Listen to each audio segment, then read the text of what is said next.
through these doors is sponsored by Shields.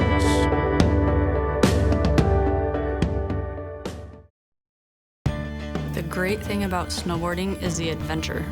All day long you're finding different ways of doing different things, and it's never the same. I don't mind snowboarding alone, but if you've got your friends up there on the mountain and you guys can all cruise down together, it's a really, really fun time. Snowboarding has been really fun and really rewarding for me, and I want it to be fun and rewarding for my customers as well. I'm Lindsay McKinstry, and I'm one of the snowboard experts at Shields.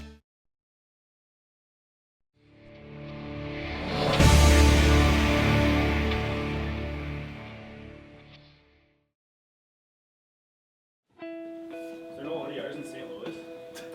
No. Skiing on your grandparents' pond.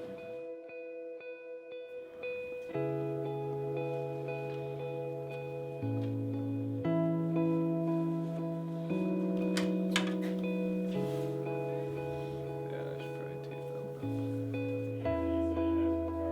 It would surprise me if that's not what they are, so yeah.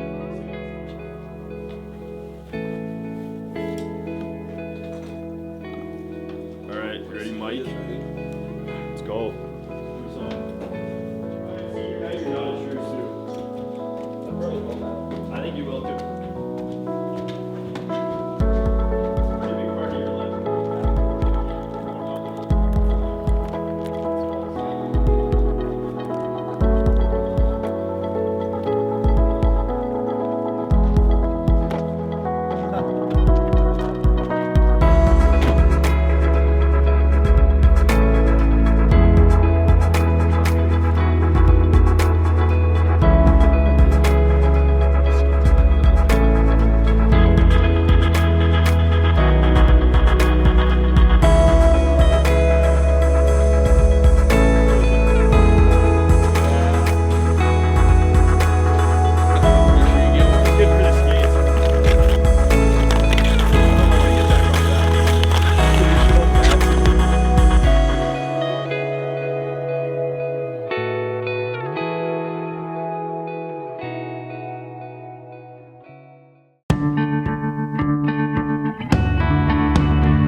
This is where it all began, just playing for fun and with friends and family and stuff, and kind of just brings you back to why you play the game. You just play to have fun, and that's the biggest thing. Us three live together.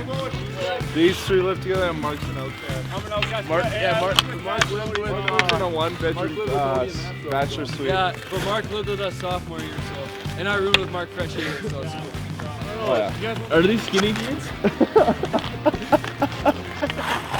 that your real Yeah, buddy. Yeah, buddy. Hey, boys, clean game? Clean game, I want nothing but clean game. Here we go. One hand.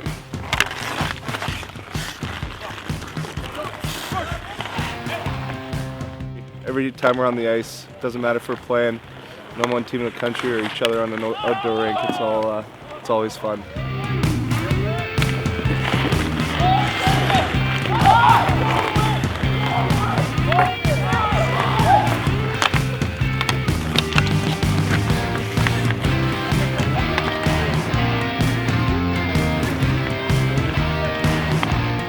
I don't think you can take away the friendships here, and that's probably the biggest thing that you build here. I mean, Gordy scored like 7 goals. Big player for us, though. Yeah. Just comes to play. Nothing intense about that.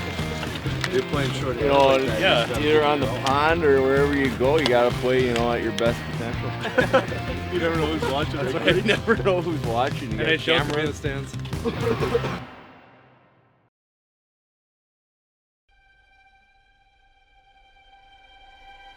guess the first memories of me skating really is just on the pond, I guess. Growing up, my family built a little ice arena in the pond in the backyard, and we always had, you know, all the friends over for, you know, a full day skating, and, you know, a lot of it was, you know, cleaning it off with getting the snow off there and flooding it overnight, and I guess that's a lot of, you know, the roots of where I came from. And all my friends growing up played hockey, so it was kind of a meeting spot for everyone, especially in the winter. It got cold, but we'd all meet out in the outdoor rink after school or on a Saturday or whatever it was, and then it was funny because we'd go into the rink to warm up. So there was a north wind hitting the outdoor rink, and it was always freezing cold, but we didn't really care. I mean, you're kids, you don't really realize how cold it is. You're just having fun. And we lived on the same street as the rink, so that was good for me. And I really loved it, and it always connected with me. It wasn't a burden or anything. It was the only thing that would get me out of bed in the morning. For many, home is a comfort, a place to thrive. For the 7 seniors, they have spent their last 4 years here. It has become a home they are happy to call their own. I think I might have been different than a lot of other players. I was trying to sell myself to them instead of them selling the program to me. And from what I've seen, it's kind of, I don't know if that happens a lot. Yeah, it was a dream come true just to get down here and meet the coaching staff, see the facilities. And you know, my minor hockey team came down when I was 10, so I think that's when I saw my first game. I remember when we went home, I told my dad, I was like, I want to play there. And you know, it's kind of funny how it worked out. And then, you know, when they came recruiting and they were trying to sell me on the program, I really felt like I should have been the one trying to sell myself. And you know, they were showing me everything. I just wanted to be like, hey, I'm in. Like you don't have to say anything. When I think of the tradition, I think of you know, like our coaches playing for the Sioux and winning titles, and played for Kerry Eads. He's not here anymore, but he had 2 titles, or he had multiple titles as a coach and a player. When the end of the national anthem, when the crowd yells Sioux, it surprised me, and it just gave me such chills down my spine. I still remember the feeling. Like, it was something unexpected, but something that like overpowered me, and that's something that I'll always remember is that feeling. As their time comes to a close here at UND, the seniors realize that the start of their journey has set them up for the end. I think a lot of freshmen come in and are a little nervous, and you know, if they have to play a little bit more than they may be expected or anything like that, it might you know, intimidate them a little bit. But I think it was big for our class, and obviously we were kind of forced into big roles right away. We had a short staff team. Obviously we were only skating with 11 forwards, and a couple of those guys were recruited as defensemen.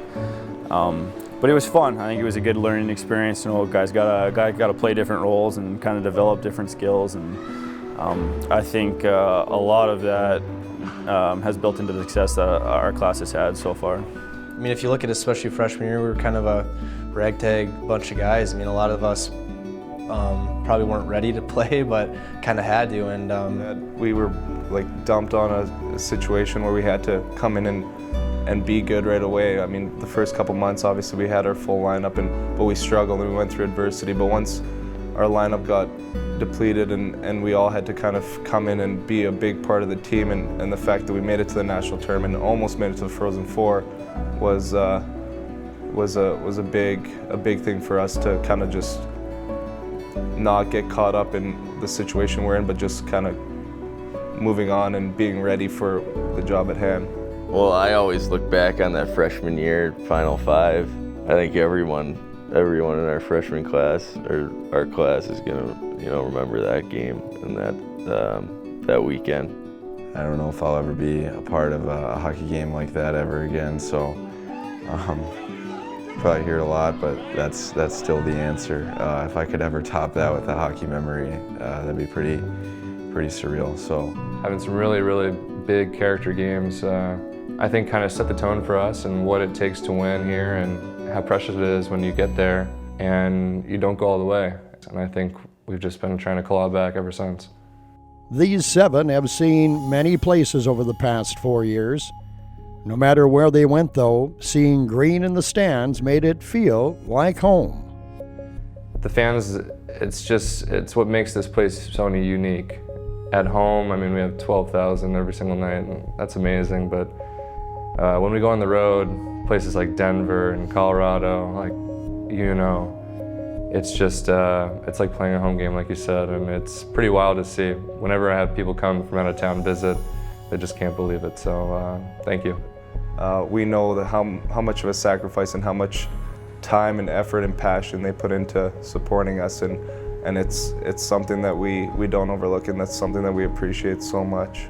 You know, team and this organization, I guess, really wouldn't be much, or wouldn't be where it is today if it wasn't for the fans and, the great alumni that support the program, I guess. And can't say thank you enough for everything the fans have done for us. We appreciate it way more than words could express.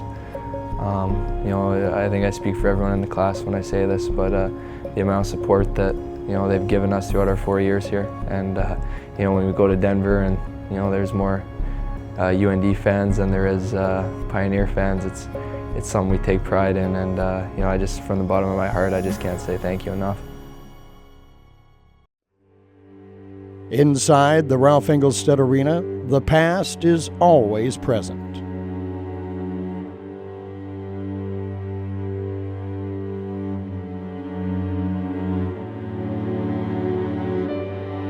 But it's the future that tells the story of how these seniors will hopefully be remembered.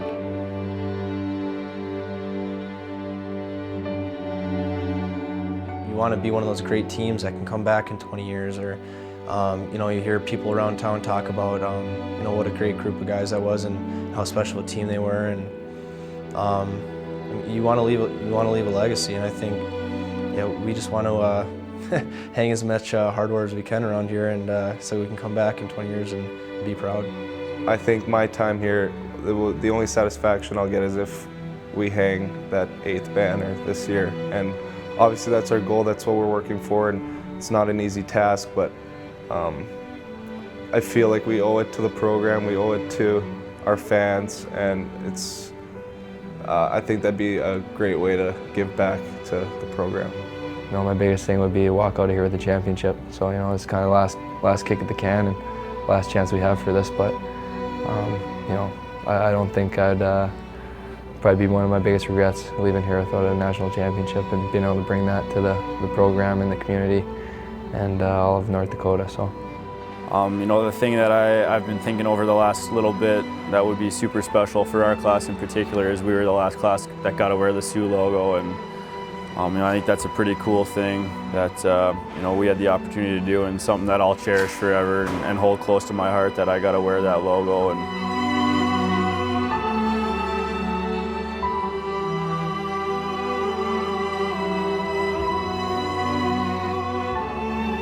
as a part of a team that won a national championship, if I have that, that's all that matters. A national champion, I guess. National champions. Like men. It was the first day of school. We had a meeting, and Mario Lamoureux passed out these sheets. It was about a story of Hernan Cortez. He was a conquistador, I think that's how you pronounce it, and their motto was burn the ships. So when they would land on a country that they wanted to conquer, they would burn their ships behind them, so they'd either conquer that civilization or they'd die trying. And that left a big impact on me right away. There's no excuses. You're either going to win or it's a failure. And there's not a lot of places that you have that kind of pressure, but at the same time, as an athlete, that's exactly what you want. You want to go to a spot where everybody thinks the same as you and wants to win just as badly as you do.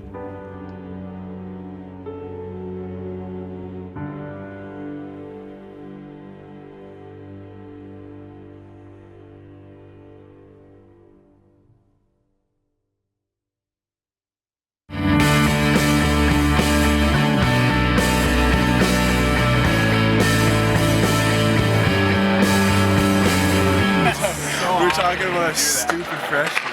No, we're talking about a freshman. You guys might be one of the weirdest classes that's ever come. For sure one of the dumbest. Not you guys, but like, look at those meatheads. Like, what is that?